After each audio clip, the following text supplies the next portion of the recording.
minute. How's Zora doing? Zora is doing fine. So Candace, they are promoting their movie and they moved back home with me at Rodney for the last month, and I'm not ready for an almost 2-year-old. Oh my goodness. Has it been that long? Oh my goodness.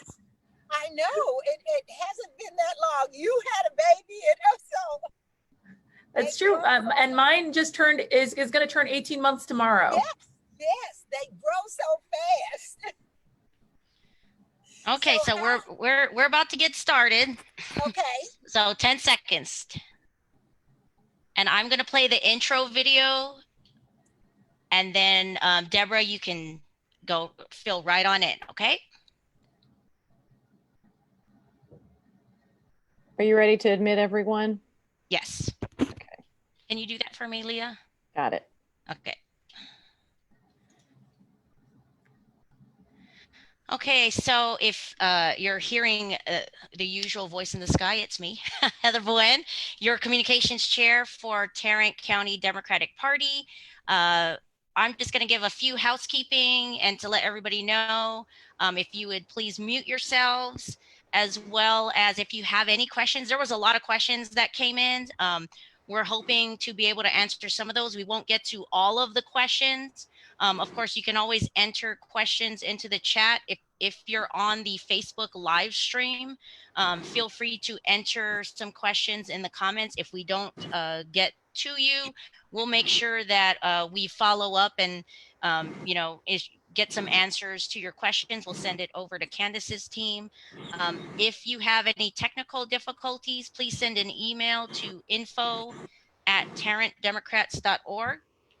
And so if you should be in the right place, if you are here for the virtual town hall with one of our TX24 candidates, Candace Valenzuela, and we're happy to also have the event moderated by Julian Castro. And we'll take it away.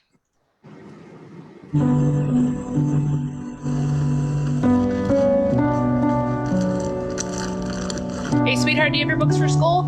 Okay, that's good. You need help?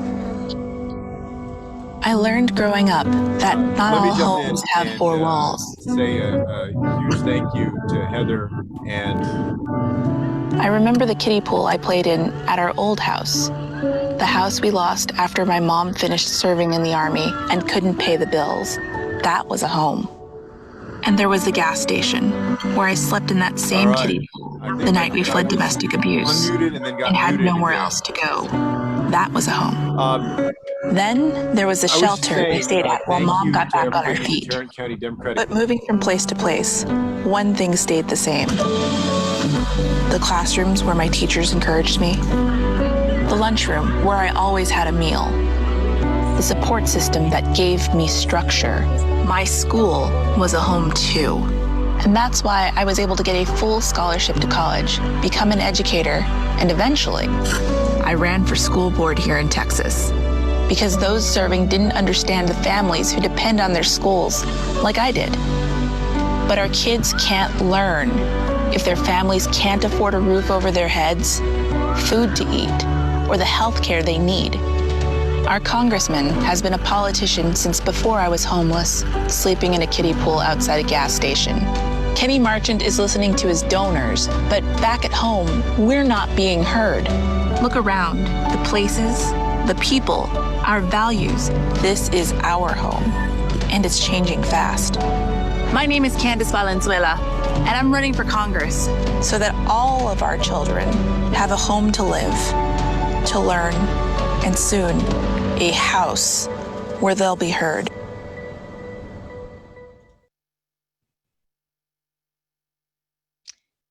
Feel free to take it away.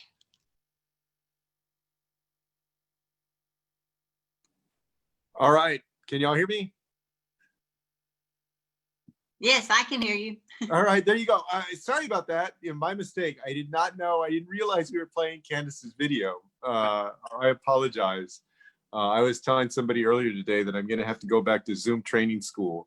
But I wanted to say a huge thank you to everybody at the Tarrant County Democratic Party. Tarrant County is become a swing county in Texas, which just a couple of years ago was unthinkable. It was the last big county, and Fort Worth was kind of the last big city that had not gone Democratic. That changed in 2018. And this year, there's a tremendous opportunity to elect a new congressional representative in Congressional District 24. And Heather, I want to say thank you. I know that we're also going to hear, I think, from Deborah Peoples, who's going to say a few words. Deborah, thank you so much for all of your efforts, your activism, the difference that you're making, your leadership, and the floor is yours. Oh, well, no, we are so excited to have you. You are just such an extraordinary champion for issues in Texas. And I want you to know that your presence in Tarrant County helped us as we were pushing to make changes. So one of our goals is to win Texas 24. I mean, it is critical as we've been making gains in the northeast part of Tarrant County. That's an anchor. That's a critical race for us in Tarrant County. We're going to work it, and we are excited to have one of those great candidates on today. I just love Candace, and I know you're going to talk about her, but I love her grit and her stamina and her courage and her persistence. I have known her for several years now, and I just am always reminded of what an extraordinary mom she is, what an extraordinary leader she is. So it gives me great pleasure to be on today. I want to remind you all that our Republican County Chair just decided what we already knew, that the pandemic is raging throughout Texas and throughout Tarrant County. We now are being asked to wear masks, which I wear everywhere I go outside. So I just want to remind everybody, get your mask. Thank goodness that they finally woke up. And so, Candace, we're going to be out campaigning and doing what we can to turn 24 blue, but we'll be wearing our masks. So thank you, Secretary. With that, I'm going to listen.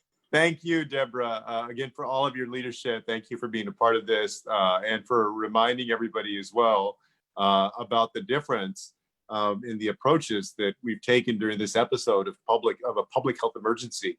So I just wanted to make a few remarks because really we want to get to our conversation with our fantastic candidate, Candace Valenzuela.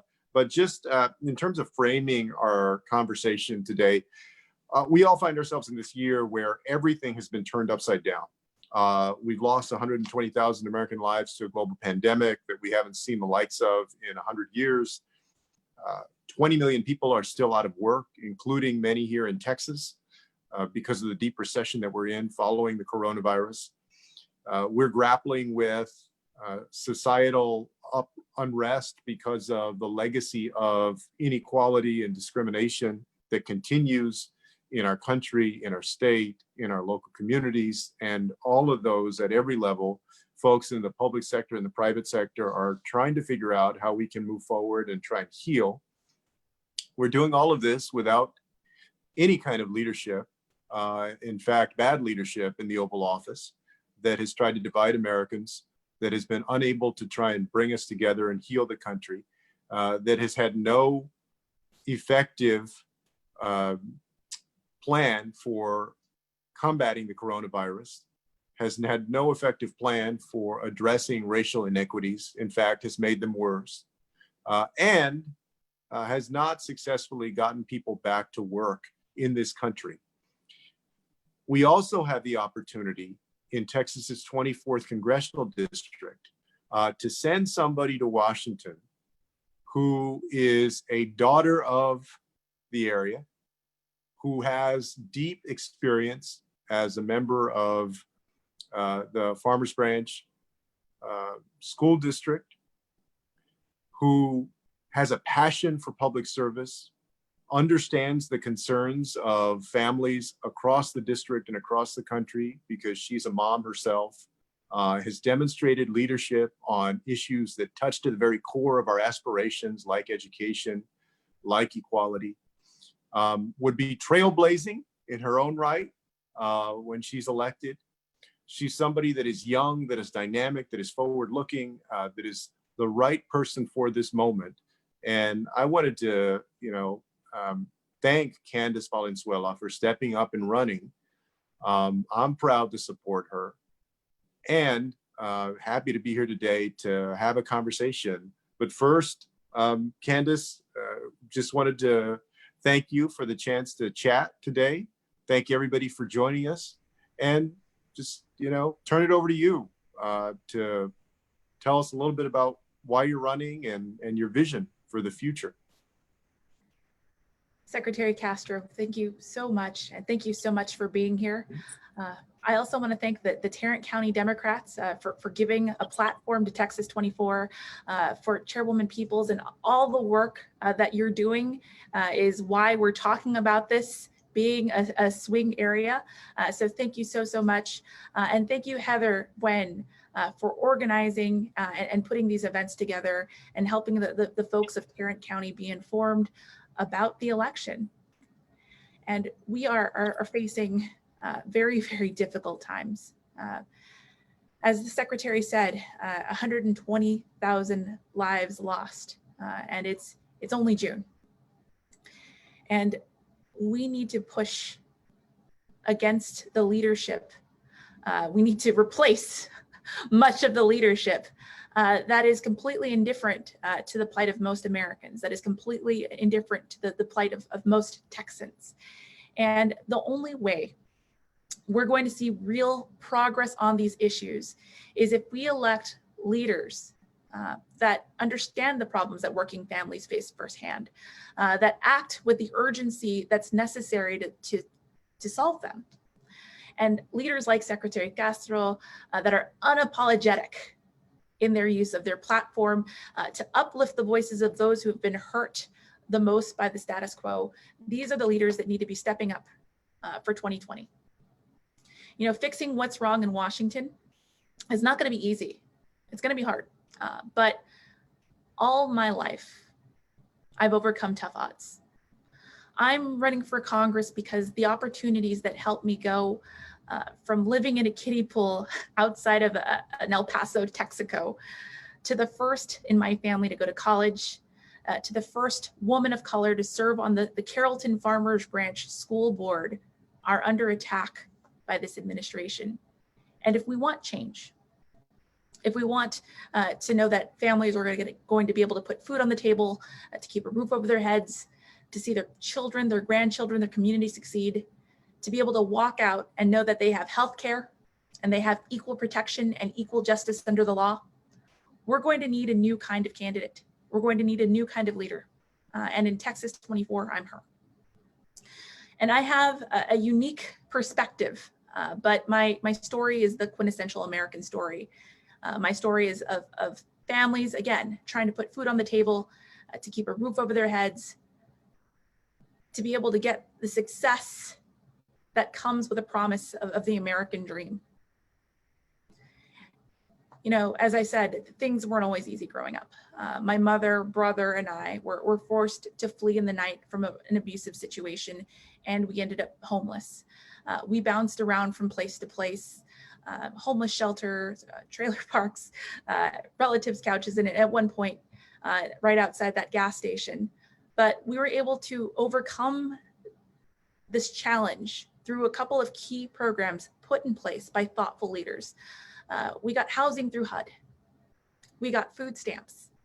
And when my mom figured out it conferred some stability, public school became another home for me.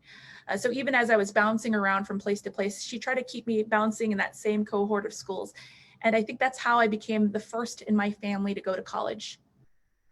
And so now I'm working hard to serve the families of this district, to fight for the very life-saving and life-changing programs that have empowered me to be in the position to give back.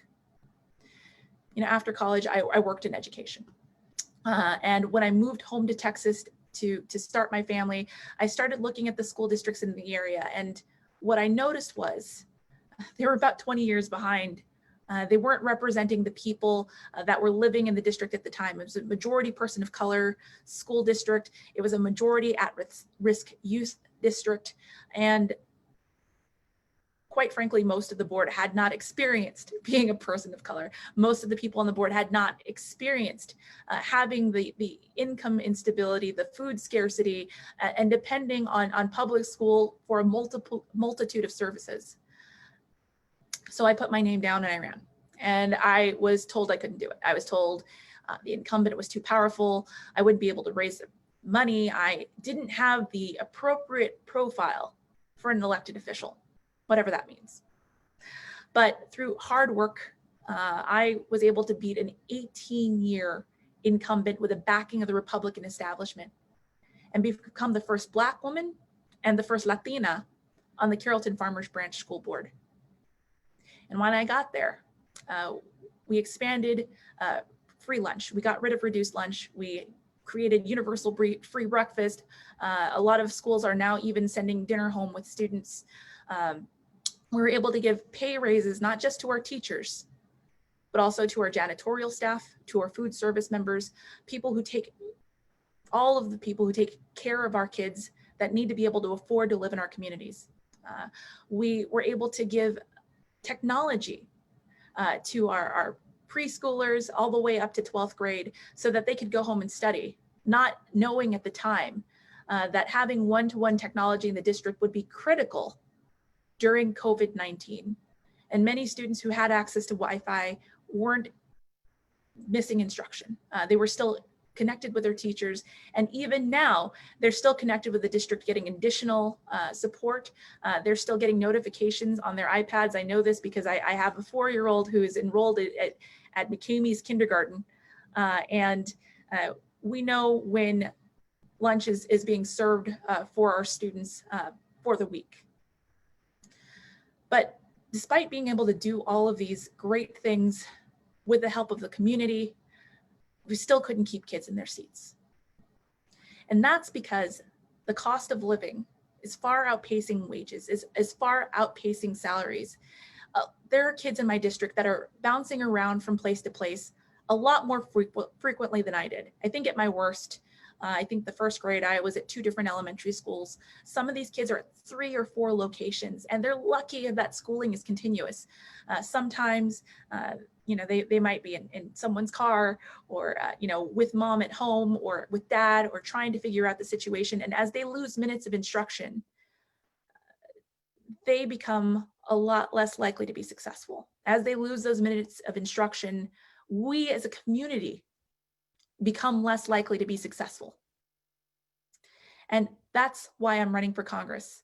I am running for Congress because I want to deliver bold policies that help families, like affordable housing so that no family is living on the street, like healthcare in a time that we need to be fulfilling testing or other basic needs that were pressing before, like being able to afford insulin. I'm running because I know that early childhood education has an incredible return on investment, and we need to be investing more in it as a country. Texas 24, I am so grateful to be running and working to represent you. And I want to invite you to talk with me. I want to invite you to help out with this campaign. We need to flip this seat. And we need a new kind of leader to do it, and I'm her. Thank you so much, and I look forward to your questions.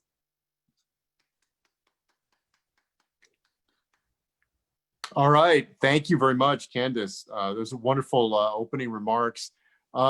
Maybe just let me ask a few questions, and then we're going to get to some of the audience questions. And we have quite a few that are have already been submitted. Look. It is clear that you've had life experiences that give you a lot of insight into how you can represent people in your district and in this country, in Congress, well. At the same time, there are a lot of people that don't want to run for office because they think it's too nasty, especially in this era of social media. There are also people that don't want to run for office because they think, why am I going to run? You can't get anything done. People are always just fighting. It's not worth it. I'll go try and make a difference some other way. We know that that's not the case, that you can make a difference and it is worth stepping up and running. But everybody has a different reason for doing that. If you could just tell us, what inspired you to step up and run? And if you're elected, what are the 1, 2, 3 top things that you would like to see achieved? That's an excellent question. So I think what compelled me to run is the same thing that typically compels a lot of women to run. Women are not typically the very first to volunteer themselves for public office. In fact, they need to be asked multiple times before they're even willing to consider doing it. And for myself, I was looking at this need, a need for better representation, a need for an adjustment of the conversation, the kind of conversations that people don't even know exist, right? When you're talking about folks that don't know what it's like to be homeless, don't know what it's like to depend on public schools the way that my life and family did, those conversations I didn't see occurring in my district. Those conversations I'm not seeing occurring nearly enough in Congress too. And so that is what's propelled me to run for office because, I have 2 young sons.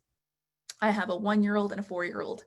And, my husband and I have worked really hard to be able to provide them with the kind of education that they need, with food, with shelter. But we also know that, it's not just the amount of work you put in. My being able to overcome odds was hard work, but it was also community support. And it was also a lot of luck. There were a lot of instances in which my life could have turned in a different direction. And I don't necessarily think that stability, to be able to have a place to live, to see your kids get educated, to have access to healthcare, that shouldn't just be luck. If you put in the work, you should be able to take care of yourself. If you put in the work, you should be able to take care of your family. And you should be valued. As a person, you have inherent value. And we're seeing less and less conversations like that at the levels of every level of government. And so that's why I'm running here, to help folks have the opportunities that help me get to where I am now. Absolutely. And what are some of those things that you'd like to achieve? I know I'm sure there's a lot, and there's a lot that needs to be done, but which of those issues, are you most passionate about? What would you like to see achieved? Most immediately, relief for families, making sure that they have access to the healthcare they need, that they are not going to go broke if they go in and get treatment for COVID, or if they go and get tested for COVID, that it is not something that will break the family for weeks and weeks, months and months. Making sure that we provide some sort of income relief to encourage folks to stay home as much as possible, because we don't have a vaccine. And it's going to be months and months, but families don't have months and months to get food. Families don't have months and months to get shelter. Families don't have months and months to get healthcare. And we have a responsibility. As a government, there's a responsibility to take care of the people of this country. I'm not going to go into the political philosophy of it, but it is the social contract, right? We submit to the government, and it's supposed to protect us.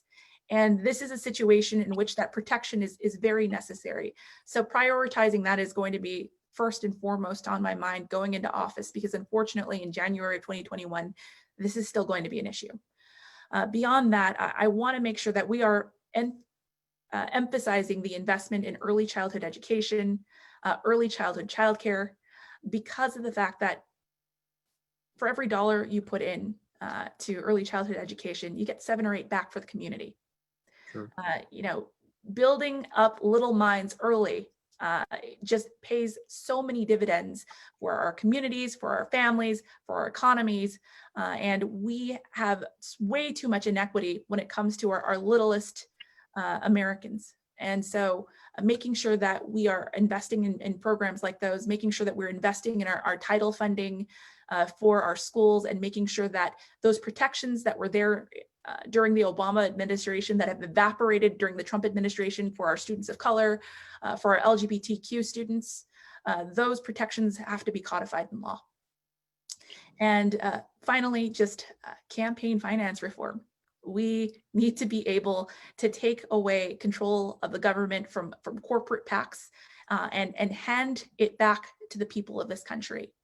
And so that's going to be a very high priority for me, because everything that we hope to achieve, whether it's talking about climate change or long-term sustainable healthcare solution, so much of that is affected by campaign finance and the way that it's structured right now. So I'm going to be pushing for that as soon as I get in. Wonderful, wonderful.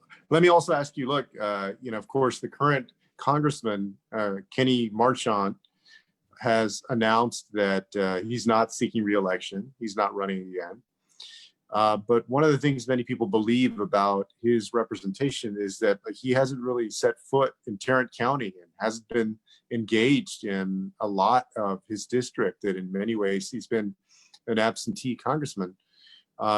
If you're elected, what are you going to do to engage voters, not only during a campaign, but maybe more importantly, as the elected congresswoman for Texas District 24? As a local elected official, I have had a lot of opportunities to communicate with other elected officials, even if they are not in the same party. So as soon as I was elected, I got congratulatory notes from folks. Even if they weren't going to agree with what input I had, they actually sat down and they took that input. Kenny Marchant wouldn't even sit down with elected officials in his own party. And you're saying he didn't set foot in Tarrant. He barely set foot in Dallas County, and he lives in Coppell. So it's pretty terrible to see how he's been governing. And as I just mentioned with campaign finance reform, Kenny didn't have to talk to any of us. Kenny sat back. He received large checks from corporate PACs and stayed in his house. I'm not even sure people in DC could really pick him out of the street if they really wanted to. He did very little for this district. And so I'm going to be very different. I've been very different. My kids go to school here. My family lives here, and we engage with the community as much as possible. And as I'm going to and from DC, I'm going to prioritize communicating with his constituents, hiring folks from within the district to make sure that we're aware of what's going on even when I'm not here, but making sure that I have regular appearances, at first probably virtually, and then in person throughout my time. All right. Also with COVID-19, what we see out there is that people clearly need healthcare, and they need it in an affordable way. They need it now more than ever in many ways. What proposals do you support when it comes to healthcare in our country? Well, Secretary Castro, I am supporting a plan that was actually pushed out by your good friend, Senator Warren, a robust public option that covers 100% of costs for people making less than $50,000 a year, and covers 90% of costs for people making over $50,000 a year.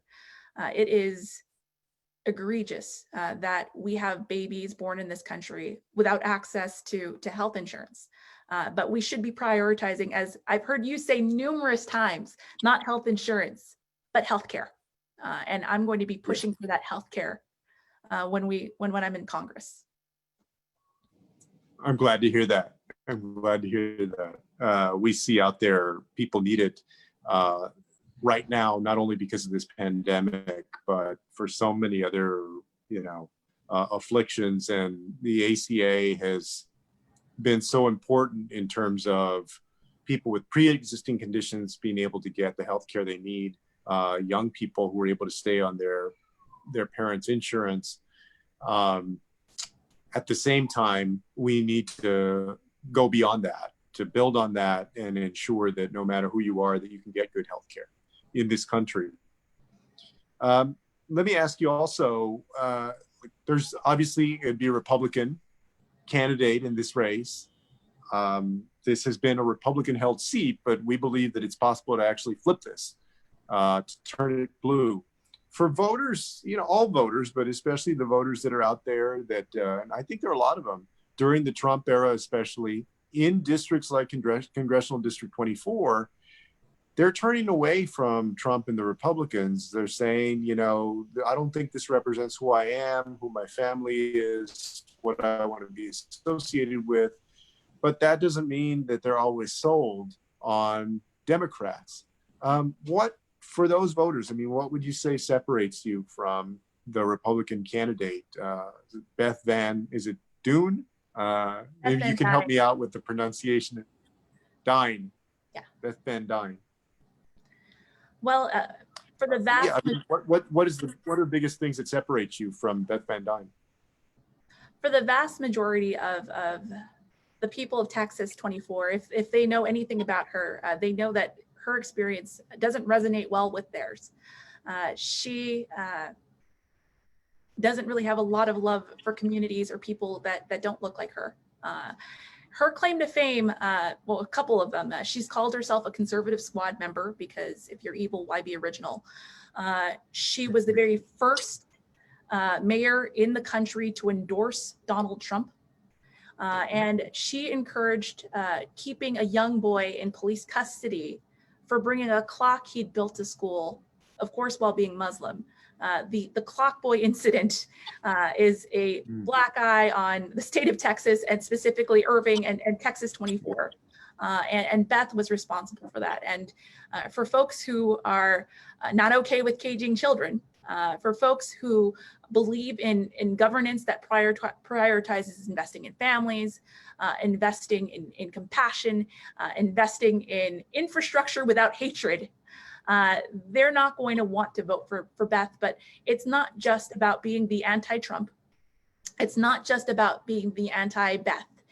It's about having a vision for what Texas 24 can look like, Texas and this country. And the kind of vision that I am pushing forth is that of investing in our families, investing in education, making sure that families have access to healthcare and a living salary, a living wage, making sure that there is equal protection and equal justice under the law. These are things that my opponent has not espoused in the past and will never begin to espouse. So having that vision, I think, is going to be key to winning that race. And on top of all of that, I've got the kind of life experience that is consistent with many of the residents of Texas's 24th district. This is a majority person of color district. This is a well-educated district. This is a suburban district. A lot of people moved here because of the quality of life. They moved here because they wanted to see the kinds of opportunities that I'm talking about. And my family is the same way. And I understand what these families are looking for. I understand exactly the work that they've put in. And I'm going to put in as much work, because there's a lot, in order to make sure that we can make sure that we get out of their way as the government and help them to succeed. The election is on July 14th, and this is my last question before we get to audience questions, and we have some great ones. The election's on July 14th. You know, I'm proud to be one of your supporters. I believe in you. I know a lot of other people believe in you. For folks who want to be helpful, what can people do right now to help you get across the finish line to get on to November? Well, as you might imagine, the nature of the way that we've approached the district has changed since March 3rd. We're no longer knocking on doors. We're trying to prioritize the safety of my staff and my volunteers, but we are making phone calls, we're making text messages, we're writing postcards. And if you'd like to get involved with that, you can go to mobilize.us/Candace424. And if you don't have the time to give, if you can donate to the campaign, $5, $15, $25, whatever you can give right now. It's going to help me to communicate with more people in the district to help them know that we can have better representation here. Absolutely. And what is your website one more time there? It's Candace24, CandaceFor24.com? Correct. All right. Okay, let's open it up to some questions. I think I got this right. Let me see if I can do this. If not, I'm really going to have to go back to Zoom training. Yeah, here's some. Let me find some good questions. This is a good one. Which committees would you like to serve on when you get to Congress? House Appropriations and also Subcommittee on Education. Want to make sure that we prioritize spending on our students in the budget, and that's where I want to work. Yeah, so appropriations and the Subcommittee on Education and Appropriations. Fantastic. Another question is, says, Trump has stripped federal workers of union protection.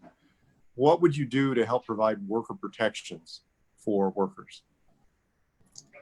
Well, we're going to work with our unions. Our unions have been the backbone of our country in making sure that not just their members have rights, but that all American workers have the health care they need, the wages that they've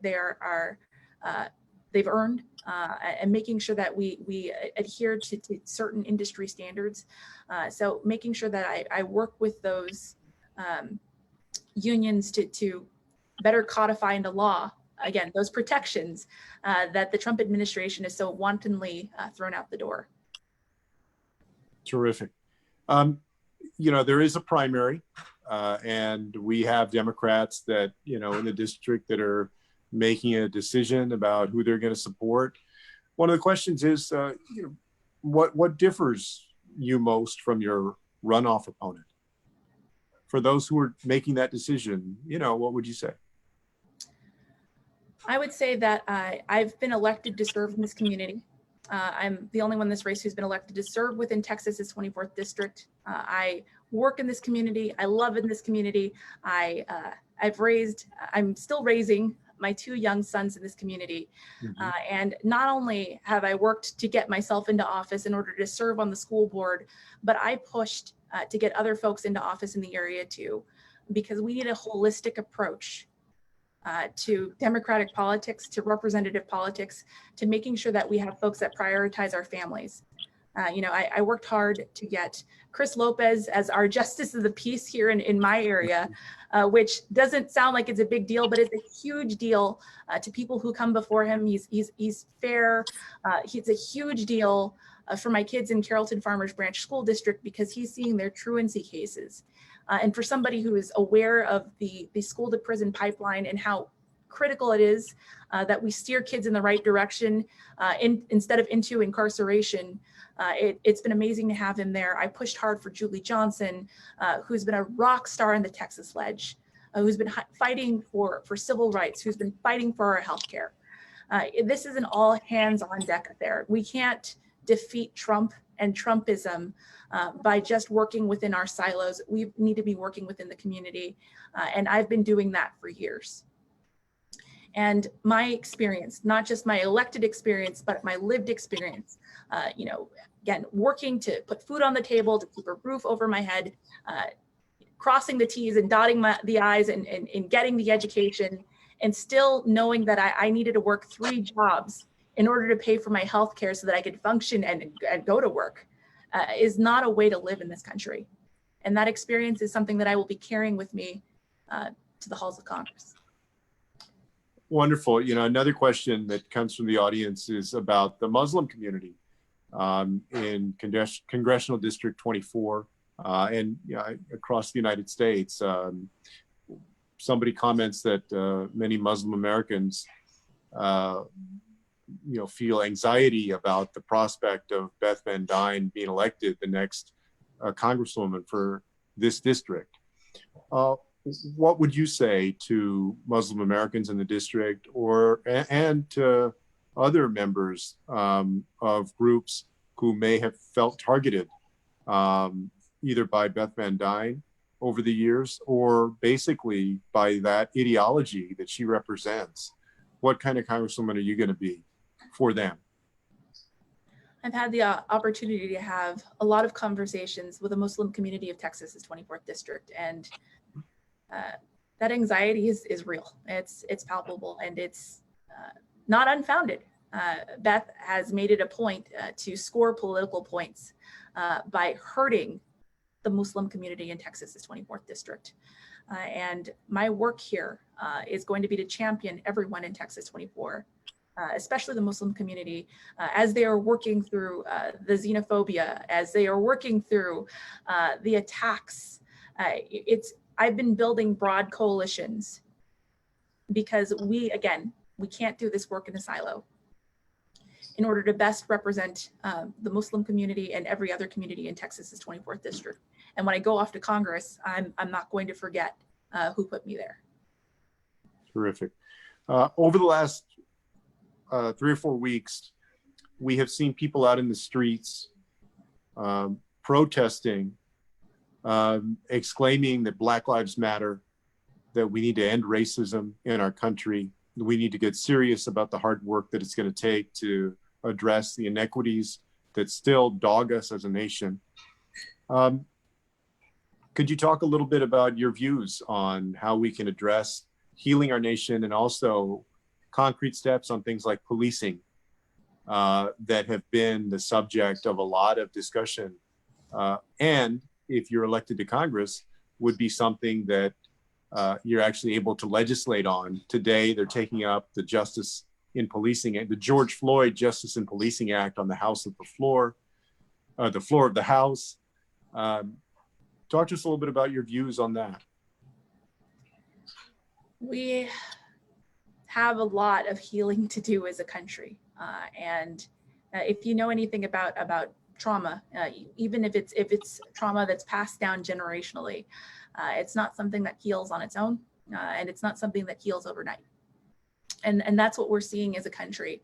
A lot of referred trauma, a lot of it being kicked up by a xenophobic president and his followers.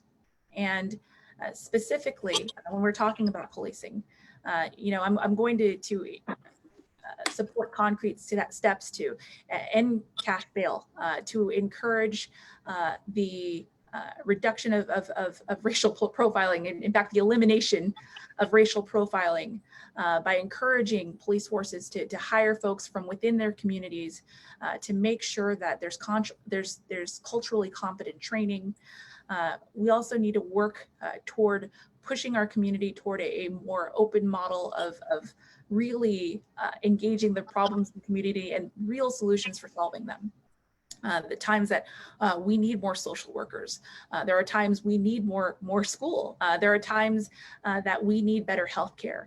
And so many of these problems seem to be landing on the laps of police. And, many of our police officers put their lives on the line. And a lot of them aren't even getting living wages. And that's another discussion altogether, right? We are asking some big things of a system that hasn't been changed in literally hundreds of years. So we need to make sure that we up accountability, we up protections, we even up wages in a lot of cases, and we make sure that we are having a community discussion about how to move forward. We can't end the racial inequity in this country until we have folks at the table that have been subject to the system. And that's just the long and short of it. People who've experienced this brutality need to be at the table as well in order to propel us forward. Absolutely. The last question, and then I'll ask you if you could provide us with some closing remarks on your end.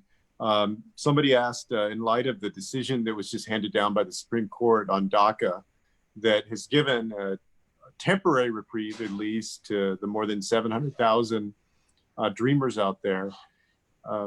What do you see as the path forward, and what are you committed to working on as a representative of the 24th Congressional District? We need substantial immigration reform. And I'm so happy for this temporary victory. I know that this has immediate effect for families, but as much help as this has been, I know that they're also still living in fear. It's been difficult to see your life go up for adjudication every year. And so making sure to codify these reforms into law, to create a pathway to citizenship for DACA adults now, many of whom are adults now, and their families, and creating a system of immigration that prioritizes taking care of people, actually prioritizes security instead of prioritizing very costly paperwork, making people jump through unnecessary hoops that don't necessarily help us, this country, but in fact cost this country, cost families that are applying, and it's just, it dampens our economy. So I'm going to be working hard to make sure that we have a more just and equitable system of immigration that also prioritizes the security of this country. Fantastic. And thank you for all of those great answers. And those were just some of the questions that were put forward. I know between now and July 14th, if there were some questions that we didn't get to, which there are, perhaps if folks could email them to you. Is there a good email that they can send those to? Yes, they can actually send it to info@candacefor24.com. Terrific. Now, if you have some closing remarks, take it away. Thank you so much, Texas 24, for being here today. Thank you, Secretary Castro, for joining and moderating this call. Deborah, you're amazing. Heather, you're amazing. Thank you for all of the work that you're doing to make Fort Worth, to make Tarrant what it is right now, to put it in play for 2020. Because there are so many people who prioritize taking care of families, taking care of the people of this country, taking care of being compassionate, that didn't know that there were other people like them, that Democrats that didn't realize that there were Democrats around. And now we're in play. Now this is possible. And so I am asking you to do the work with me. I'm working hard to represent Texas's 24th district because the opportunities that helped me go from being homeless as a kid, living in a kiddie pool outside of a gas station, to the first in my family to go to college, to the first woman of color on the school board, should be available to everyone. And until that happens, especially in Texas's 24th district, I will not stop working for that, and I won't stop working for you. Thank you so much, and I look forward to you joining me on this fight. Well, and I want to say thank you to, again, the Tarrant County Democratic Party, to Heather, to Deborah, to all of the staff, to the volunteers, to everybody on this call for everything that you have been doing, y'all are doing to help win in November. And especially thank you to you, Candace, for stepping up. You've lived an American dream story. And what's even more special is that now you're using your talent, your ability, your intelligence, your passion to make a difference so that others can have those same kind of opportunities that you have. And it's that spirit that we need, I think, in the halls of Congress right now that's connected to people just trying to live their lives, to work hard, to make a good living, to provide for their family, to live out their own dreams. And we also need folks up there who are going to ensure that everybody feels welcome. Everybody feels like they're a part of this country and they have a future in it, and that is trying to heal this nation. You have the experience, you have the energy, you have the vision for the future. I'm a big fan. And so let me just close out by saying that I hope the folks on this call will support Candace. But we know that support is not enough. Number one, vote. Secondly, do everything that you can to register folks to vote. Tell your friends, your family, your coworkers, your neighbors. Be as loud as you possibly can. We have to remember that this is a very unusual election year. These are going to be unusual circumstances. The old knock and drag of going and canvassing on doors, as Candace said, can't do that anymore.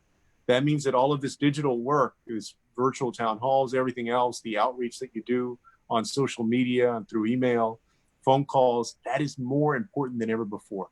I hope that you will give a little bit more of your time and energy. I know I'm preaching to the choir, but anything that you have, between now and July 14th to make sure that we send into November such a wonderful, spectacular candidate like Candace Valenzuela. And with that, thank y'all and hope to see you again soon. All right. Thank Take you, care. Secretary Castro. Thanks so much. Thank you. All right, everybody. So just to wrap up really quickly, if we did not get to a question, you can send an email to info@candacefor24.com. If you're still on, I didn't take the traditional wave selfie.